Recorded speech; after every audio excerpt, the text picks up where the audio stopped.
Welcome back, everyone, to the Cart Barn Podcast. I'm Chris Limley, joined by Greg DeWalt. Thanks again for tuning in to another edition of the Cart Barn.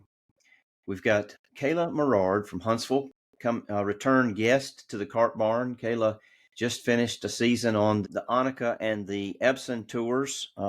She won her first event. Won 10,000 winning the first event. Plus a bonus. Plus a bonus.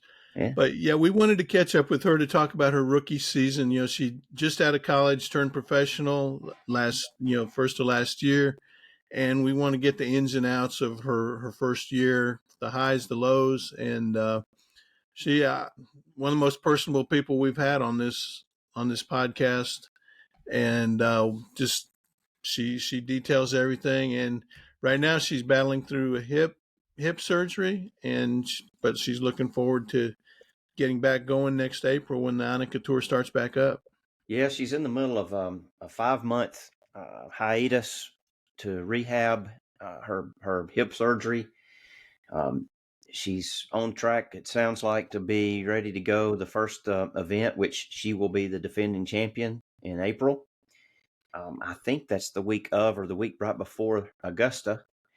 But so I think you'll enjoy this week's episode with Michaela and catching up with her. Yeah, it's another nice little conversation we had with her. She's very, very personable, very likable, and was a little bit honest with how their first season went. So let's just dive right into Michaela Morard, part 2 of her second visit to the Cart Barn. Welcome back, everyone, to this week's edition of the Cart Barn Podcast. We're happy to welcome back Michaela Morard to the Cart Barn. She's going to visit with us on the first year playing professional golf. And Michaela, welcome back to the Cart Barn. Thanks for having me again. Podcast favorite, Michaela. Let's throw that right out there. So the last time we had you on, you were just about to embark on your first year of professional golf coming out of University of Southern California, and you won right away, right after you talked to us. So we're taking credit for that. How much did you win? What was the tournament, and what did you do with your first check? I invested it per my parents talking to me about it, which is always a good decision. But yeah, you guys were my good luck charm, I guess, which is great heading into this next season because that's the first tournament on the schedule this year for the Annika Tour.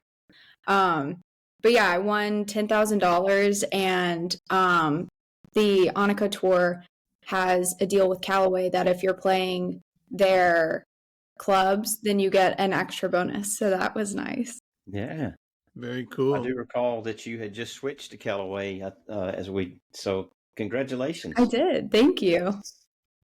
How did that kind of set you up for the season? I know you had some status on the Epson Tour, but how was your transition to professional golf, being out there kind of on your own as opposed to being with a college team? Yeah, it's definitely different. But I loved it. This season was more than I could have ever asked for. I was not expecting to win. It's great that I did. And it really gave me confidence to head into the Epson Tour. And with the win that I got, each Annika event, if you finish in first or second place, then you get an exemption into an Epson Tour event.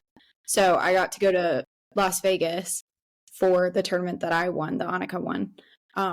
And that was surreal. Seeing that stage, they're both great tours, and seeing just the jump up from the competition level, like on Epson, there's so many good players that don't miss shots, really.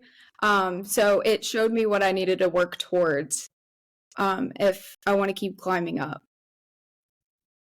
When you teed it up in that first pro tournament that you ended up winning, how different was the experience from a college tournament out there? I think the biggest difference is that it's purely individual. College, in a sense, is individual because you're the one that's playing 18 holes, and then at the end of the day, is when you add up your team score and that's how you finish. But when it's individual and professional golf, it's all you. You just, I'd say the mindset is very similar in you just focus on yourself in each shot, take it a shot at a time, a hole at a time. But I think that they're very different just because the pressure is a little bit different. You don't have any one that you can fall back on, because for college you can throw away a score, like the highest score of the day. And you can't do that in professional golf. It's whatever you shoot is going to be on your scorecard. Yeah. When you look at it, and playing on developmental tours is different from being a top 30 player in the world on the LPGA or the PGA, where you kind of can set your schedule each week. You really, you have to make cuts. You have to, finish high, to get exemptions in the Epson tour. Does that change your strategy at all? Or, I mean, are you looking first, okay, I'm first 2 days playing conservatively to make the cut? How did that play into your mindset? That's something that I've had to learn and evolve throughout the season. In the beginning, especially it being my rookie year, I feel like I put a lot of pressure on myself to go out and make cuts. But I ended up learning that if I put that in the back of my mind and I just focus on posting the best score that I can for that day, it kind of took care of itself. There were a few cuts that I missed where I remember thinking about, okay, well, I need to birdie this hole to make the cut, or I need to shoot this certain score to make the cut. But the tournaments that I actually made the cut on, I really wasn't thinking about it. And that's a lot easier said than done. Someone might be like, well, why don't you just not think about the cut every tournament? But it's a hard mindset to keep when you're out there, and it's so competitive that even I've played in events where the cut's been 5 over, and then events where the cut's been 2 under. Like, it changes every week. And there's not a set score that you can really, put as a goal before you start the tournament. But yeah. So on your win, were you leading going in the last round? Did you kind of come from behind, or? Yeah, I came from behind. So I shot 6 under the last day. And honestly, like, I feel like I blacked out a little bit. I don't remember a lot of the round, but I remember kind of being in a state where I wasn't thinking, and I kind of just let all of my hard work take over.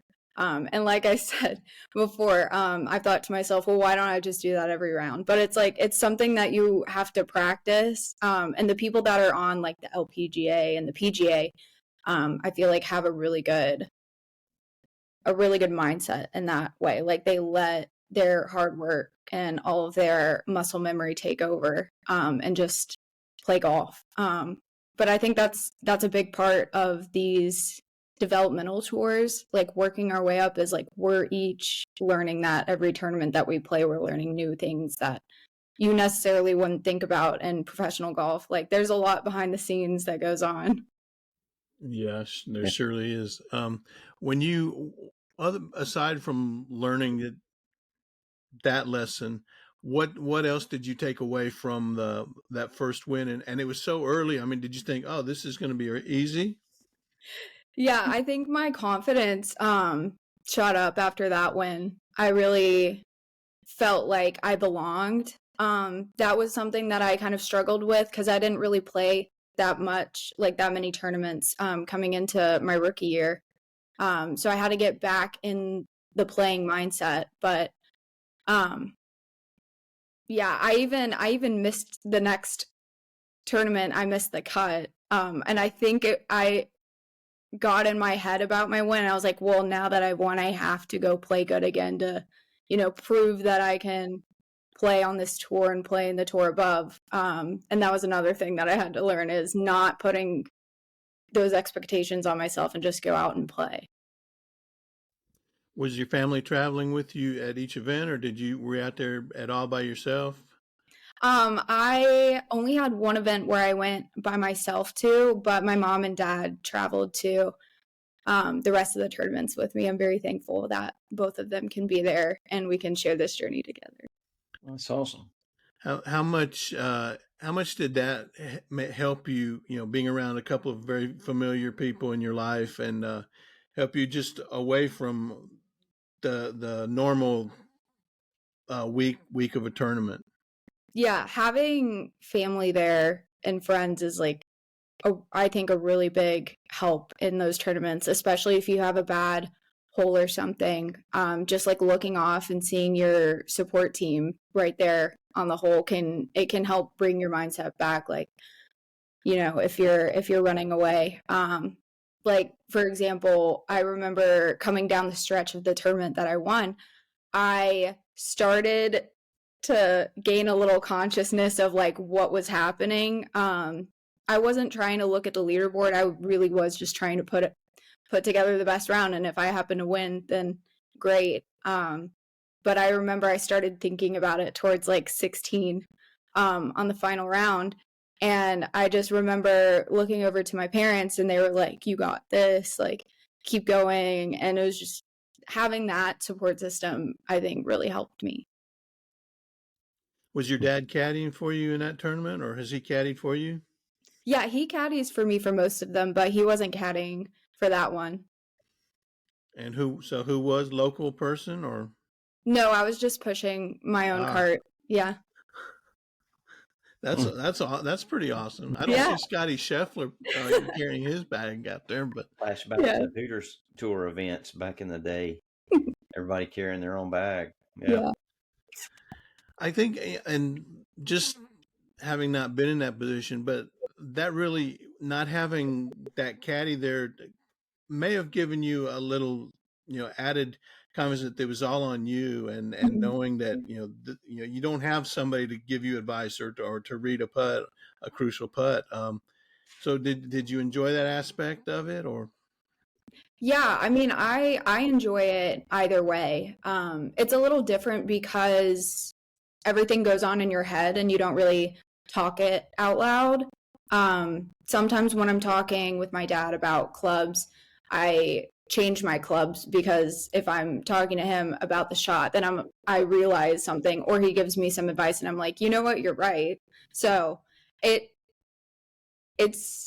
could go either way, of like, it could save shots, it could not save shots. Like it really just depends. So when that kind of probably helped you set your schedule a little bit, having that win and going forward, how difficult was it later on in the season to figure out your schedule and where you're going to, and you're making arrangements, and where to stay? Were your folks helping you with the off the course arrangements as well? And how did you kind of set your schedule? Yeah, they helped me a lot with figuring out travel. That was another thing that I had to learn this year, is all of the traveling and booking things in advance so things aren't sold out and all of that. But yeah, after winning the tournament and then getting more Epson status, my schedule changed, because I was planning on playing basically Annika for most of the year, and then it changed when I started playing better and made Epson cuts, and they had a reshuffle that I was better ranked and could get into more tournaments. Then my schedule changed to basically half Epson and half Annika Tour. And so then there were a couple tournaments that we booked last second, because I was in the lineup of the rankings. I was like the first or second alternate into a tournament. And so like if someone pulls out the day before, then I'm in the tournament. So there were a few of those, and that was a little stressful, but it's always a great opportunity to get to play in those. So Michaela, how many tournaments total did you play between the two tours last year? I played in 12, so 6 on each tour. It was pretty half and half. Talk a little bit about the difference between those two from a playing perspective. Yeah. Honestly, they are very similar. Catherine O'Donnell on the Annika Tour, she used to play professionally, and she does a lot for the tour, but one of the things she does is the hole locations for the Annika Tour. And she does a really good job of preparing that level for the Epson level. So the pin locations are pretty difficult like they are on Epson Tour. I would say one of the biggest differences is the cut lines. They're just better, and it gets better as you go up, like the cuts on LPGA. Like each course condition gets a little harder as you go up. But I would say that that's the biggest thing, is just the cuts are a lot harder to make. And then if you look at the scores are kind of similar, but they're on harder courses as you get up each level. So it's like, if you were to relate them on the same course, the scores would be a little bit more different, if that makes sense. Did you make any egregious rookie mistakes this year? I don't think so. I think I did a pretty good job. Epson Tour has these things called rookie requirements. So like a certain number of like hours of community service that we have to do. We have to go to a lot of meetings at the tournaments that are mandatory. So I made sure to stay on top of that, because if you mess up, they fine you on Epson Tour. So I don't want to lose any of the money that I made. So I had to stay on top of it. What did your preparation for tournament play change drastically? Did you cut back on some of your practice? Did you practice more when you're playing a practice round? Different strategy in there, mapping out a course? Yeah, I think that my preparation for tournaments kind of stayed the same, but as the year went on, I started to get more stats back on how I was playing overall, because we plug in our stats after every round on Epson Tour.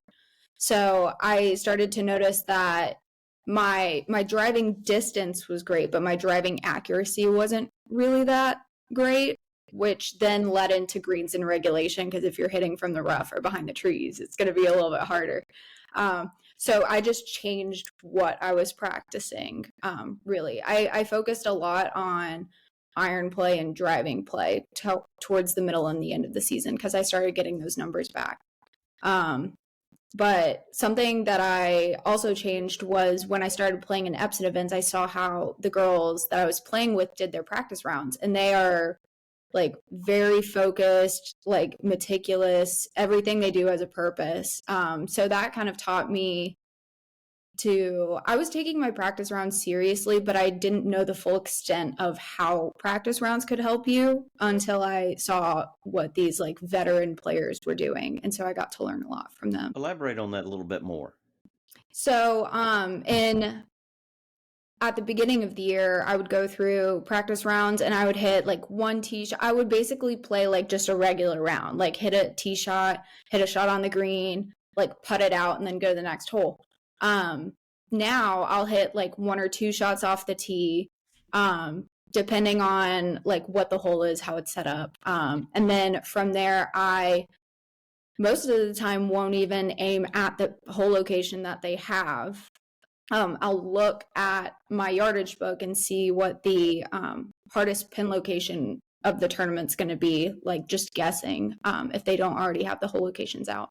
And then I'll hit to that part of the green, kind of like playing the hardest round that I could think of, just so that I wouldn't be surprised, or I could be used to it and everything might seem easier if I practice the hard things in the practice round. And then around the greens, throwing down some balls and doing some chips, especially the rough in all of the Epson events is thick and sticky. So learning how to chip out of that, learning the speeds of the greens, taking a lot of notes, like that kind of stuff.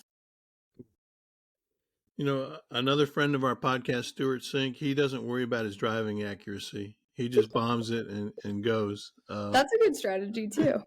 Of course, he's hitting it out there 310, 320. Yeah. So, but no, I thought that's kind of the men's game today is bomb and gouge, I guess they call it. And I think the women's game, to a certain extent, is moving in that direction as the players at the LPJ are moving it out there pretty good too. Yeah, I saw a lot of people that were hitting it further than I've ever seen anyone hit it on Epson this year. How kind of does your distance stack up against some of those players? I in driving distance, my average was 264 yards, so that put me in 7th place on the tour. So I'm one of the longer hitters, and I think that's just from playing softball growing up, a lot of core work.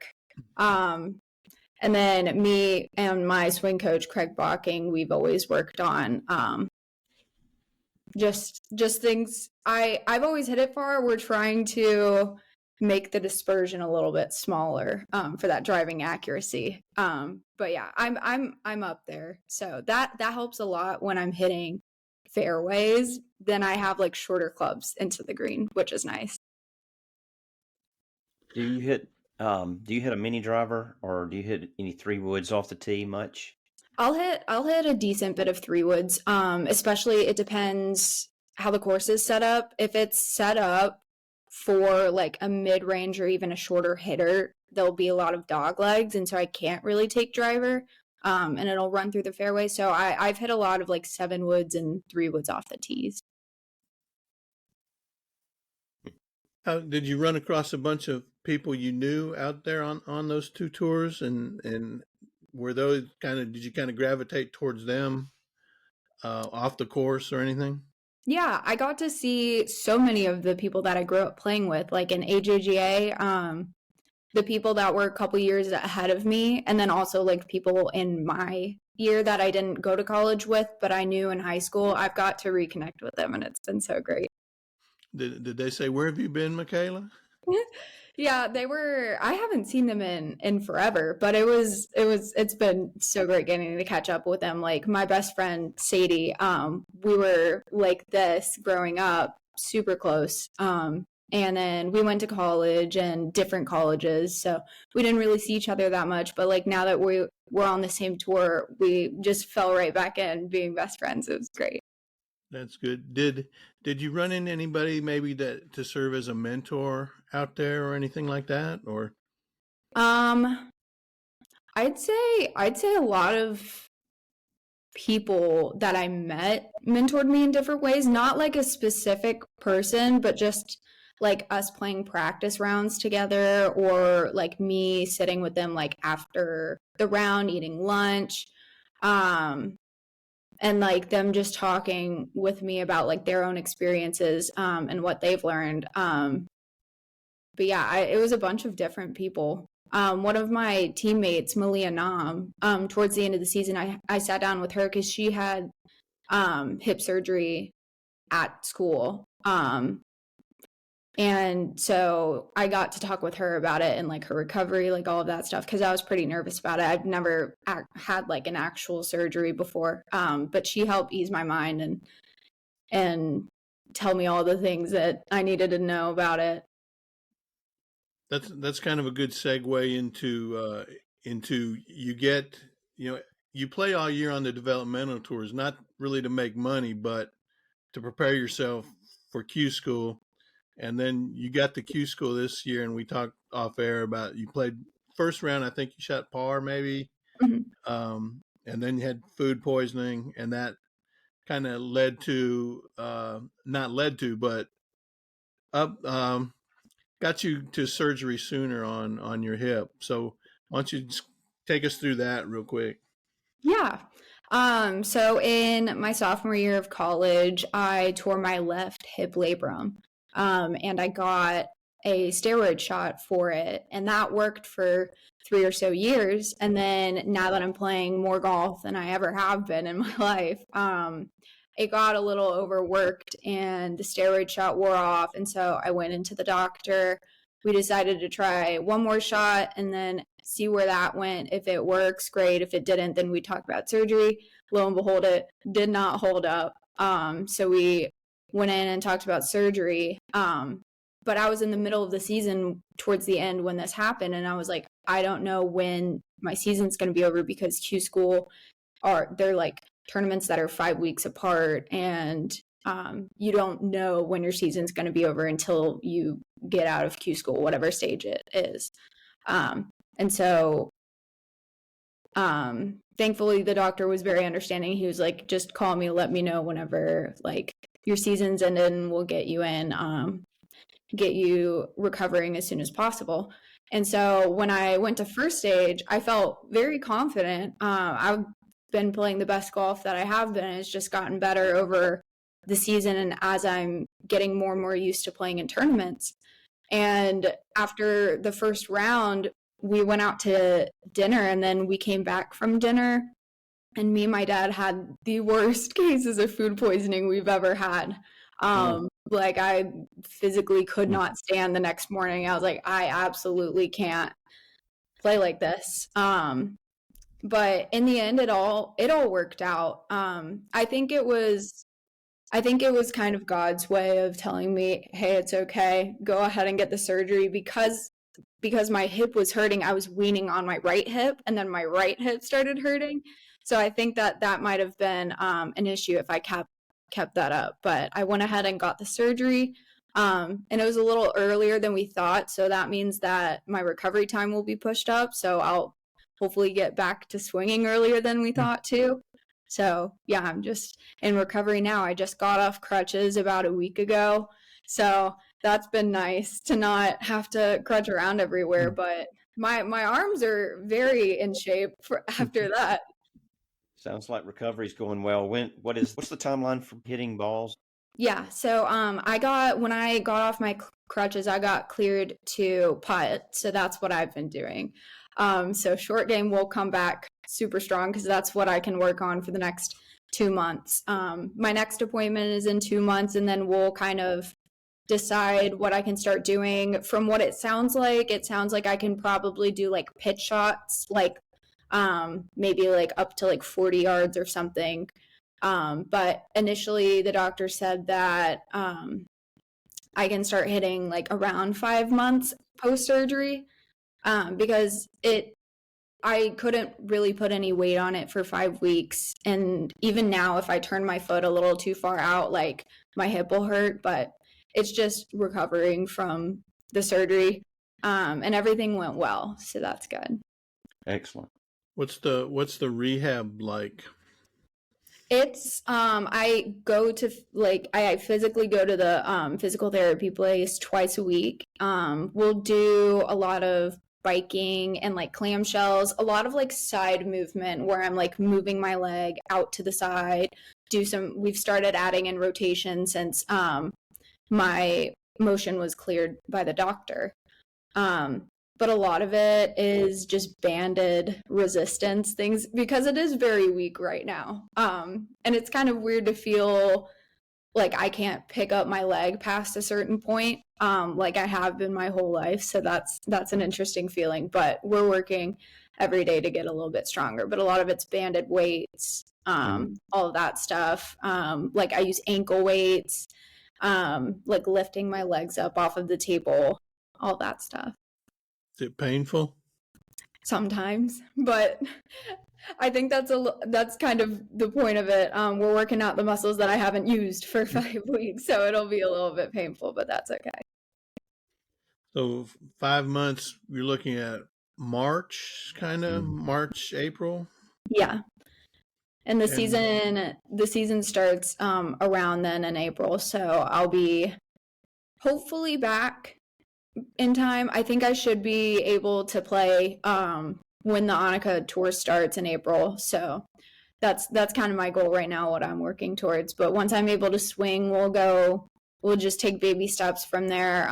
When I'm clear to start playing, like actually playing, we'll do like 9 holes and then try and walk some. But yeah, I'm doing a lot of walking, and then towards the end of the day, it gets a little bit tired and starts to hurt, but that's just from, like, he said that's normal. It's just fatigue, basically. Did you have the surgery in Huntsville or Birmingham, or? I had it in Huntsville. Brett Franklin did it in Huntsville at SportsMed. So looking ahead, what kind of schedule are you looking at? Do you have status anywhere for next year, or is it just kind of play it by ear? We're kind of playing it by ear because I had the food poisoning at Q school. I had to withdraw, and when I called to withdraw, were super they were super nice and even a little apologetic about just what happened, because they had to make sure that I knew, like, hey, if you withdraw, that means you don't have any status for the next year. And I was like, I know, but that's okay. I would not have been able to play. But that's okay. I think it's just God's plan, and we'll just work up from Annika Tour. Like, there is like ways that you can work your way up that aren't necessarily status based. So like winning a tournament or getting top 2, then I automatically get into an Epson event, and like if I make a cut at Epson, then my ranking will get better, and then I might have status. Like it's just taking a different route than we initially thought, but that's okay. My dad always says, if you play good golf, it'll take care of itself, like rankings and getting into tournaments and all of that stuff. That's true. Mhm. Do you look at this as a setback, or do you look at this as better it happened now as opposed to 2 years down the road or 3 years down the road? Yeah, I mean, I think it's a little bit of a setback, but in a good way. It's allowed me to kind of take a step back from it, and it also allowed me to miss playing. And I think that that's really good coming off of season, because a lot of people can get burned out towards the end. You're on the go, traveling, playing in so many tournaments. But now that I've just had time to like sit down at home, I'm really missing it, and I'm ready to get back into it.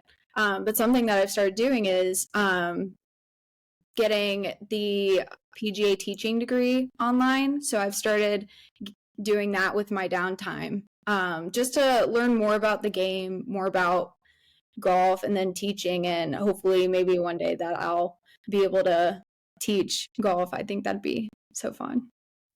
Be the Bocking / Morard Teaching Academy? Yeah, maybe. Well, hopefully that doesn't happen till like you're in your 40s and you've carved out a nice career on the LPGA Tour. Yeah. Is there one thing that you take away from this year that was invaluable going forward? I think there's a lot of things. I think overall community, it can get pretty lonely on tour, like even with my parents there. Just in general, like being in a hotel room all the time, and just having girls that also know what you're going through because they're also going through it, and they always are willing to talk and be there for you if you're struggling. And I got into both of the Bible studies, the one on the Epson tour and then the one on the Annika tour, and those girls are absolutely amazing. And literally any time that I had any feelings that I needed to talk through, or I had any questions about anything, not even golf related, they were always there and with open arms, just ready to be the best. And I think that was a big part of my success this year, was just being grounded in my faith and who I am as a person, but also being surrounded by people who are also. And yeah, I love all those people. It was great. That's really good. Yeah, it's very Christy? easy a lot of times for us to when we're playing to define ourselves by how we play, and that really, I think Scotty Scheffler has summed that up very, very succinctly. Mm-hmm. So Absolutely. good for you. Thank you. Yeah. What are you going to be working on anything specific other than your driving accuracy when you get back to playing full time? I think that definitely is my number one on the list. I think if I get that, everything else will fall in place. Because like I was saying, if I can hit fairways, then my iron shots into the green will be a little bit easier. And hopefully the greens in regulation statistic can get a little better too. But something that I'm very excited for when I can start swinging again is kind of reworking my swing. Just from a fresh, clean slate, really, and making sure I'm getting good fundamentals into it, because especially being on the road for the entire season, like you may not get to see your coach as much as you think. So some bad habits can creep in there. But I'm excited to just get into it and start with good fundamentals and hopefully fix some things, especially my driver, that was kind of causing it to go a little wayward. When you won, did they give you one of those big checks that they Yes, go on? they did. Where is that in your house now? That's in my office. And normally they don't let you keep the check, but in that tournament that I won, they accidentally wrote my name with Sharpie instead of like an erasable marker. And so they were like, you know what, you can just keep it. And so we took it home. Thankfully, we drove to that tournament because that would have been a lot to put on an airplane. Yes, it would. Have you got any travel tips for packing, overpacking, underpacking? Yes, my biggest thing that I learned this year was always pack for all weather. Even if the forecast says it's not going to rain, pack rain gear and pack an umbrella, because that can change in an instant. I was caught without rain gear one tournament, and that was not very fun. And it also, because it rained, a cold front came through, so then I was freezing the next day. I didn't bring an Under Armour or anything, so now I pack for all weather. Oh, wow. Great. Okay. I was on the Annika Players Board this year. Was their inaugural year of having a player board. Yeah, what's involved in that? Did you miss a meeting and that's how you got put on the Yeah. No. Catherine O'Donnell, the girl from Annika that I was talking about, she actually reached out to all of the players. She sent out an email saying, hey, this is something that we're doing. We're starting it this year. And the reason was to get professional points so that we could get it professional points. And one of the requirements for a tour to be able to give out points is that they have to have a player board. And so I was one of the girls that was selected for it, and I had an amazing year. I got to see behind the scenes of what goes on running a professional tour, and it's a lot. They put in a lot of hours, a lot of hard work, and I was just honored to be a part of it and help in any way that I could. We would have meetings around once a month and kind of collect data and any comments from people in between meetings and then bring them up.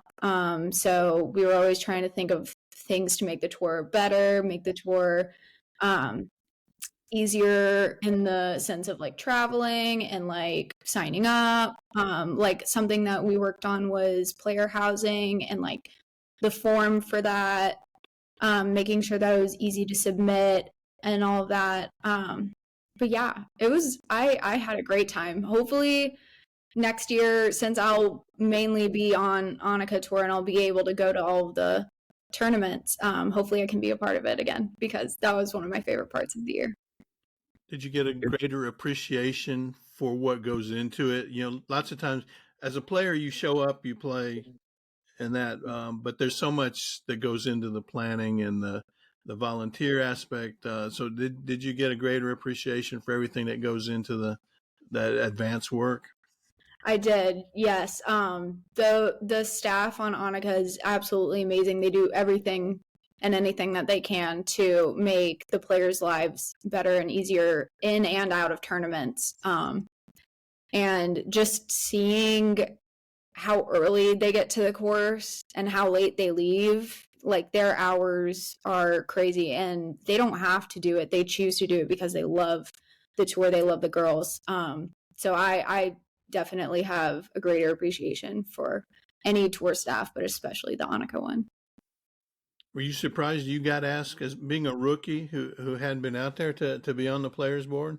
Yeah, when Catherine sent out the email, I emailed back saying that I was interested. And then when we had our interview, just to like introduce each other and then see if I'd be a good fit, I told her that was a concern that I had, like that I would absolutely love to be a part of it, because I was on the AJGA player board and I loved that, and I thought that I could bring some things that I learned from that experience into this one. And she said that she actually was looking for a rookie because with the player board members, those are kind of people that she wants to talk to the players. So I would be someone that the other rookies could turn to and talk to if they were a little too nervous to go up to a board member that's a veteran or a couple years older than them. So she said that it was what she was looking for, and I'm just thankful that I got to help. That's very You think nice. you'll be back on it next year, or? I hope so. Yeah, I'm gonna reach out to her soon. Since they just posted the schedule a couple of days ago, I'm gonna reach out to her and ask if I can be on it again. I would love to.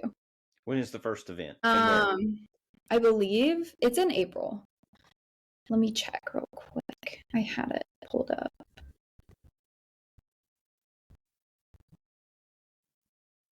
Yes, it's April 8th through 11th is the first one. And that's the Lake Charles tournament that I won last year. So first tournament of the season, first tournament coming back, I'll be defending champion. So we'll see how that goes. That's great. Mm-hmm. Yeah, no, we just kind of really want to just catch up with you and get your insight being, finishing up your rookie season. Hate that you had surgery, but I think it'll be good for you going forward. Yeah. We're excited to see where Michaela ends up next year, hopefully back on getting out on the LPGA. Yeah. I can't wait. I'm excited to work my way back up too. Especially going through it once. I have a lot more memories and things to pull from the bank that I can use this time around. So I'm excited. Excellent. Well, as Greg said, we look forward to watching you throughout this next year, and best of luck. Yeah. Thank you. It's been great catching up with you. Again, good luck, and keep working towards that goal. Thank you guys. And thank you guys for having me back again. I love hanging out with you guys. Our pleasure. I will come on here anytime and catch up with you guys. I want to thank Michaela Morard for joining us again. Her second visit to the Cart Barn. Some great stories. Looking forward to monitoring her next year as she starts year 2 in her professional journey. Yeah, thanks again, Michaela, for coming on. We enjoyed it. She's a sweetheart, and always enjoy having her stop by. And we want to thank you. Thanks for listening. Catch us again next week for another edition of the Cart Barn Podcast.